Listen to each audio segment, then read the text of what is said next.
శ్రీనివాస కళ్యాణం అనేది మనకి కర్ణాటకలో కన్నడ రాజ్యంలో వాళ్ళు దసరా నవరాత్రుల్లో చదువుతూ ప్రతిరోజు బొమ్మల కొలువు పెడతారు. బొమ్మల కొలువు పెట్టి పద్మావతి శ్రీనివాసుల కళ్యాణం చదువుతారన్నమాట.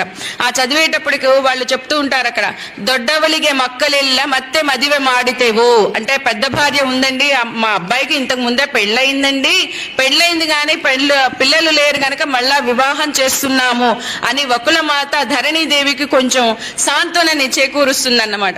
అందుకని ఇక్కడ లక్ష్మీదేవి స్వయంగా ఉండి మళ్ళా ఈ పద్మావతి ఎవరండి, ఎవరో కాదండి, సాక్షాత్ రమాసమాం కన్యాం.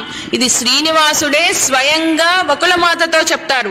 లక్ష్మీదేవి యొక్క అంశ. ఇందాక చెప్పిన విషయాన్నే మళ్ళా చెప్పడం ఇష్టం లేక మహాలక్ష్మి సాక్షాత్గా మహావిష్ణువుకి అనపాయిని కనుక ఆవిడ యొక్క అంశ అయినటువంటి పద్మావతి దేవితో తనే దగ్గరుండి మరలా వివాహాన్ని జరిపించిందన్నమాట.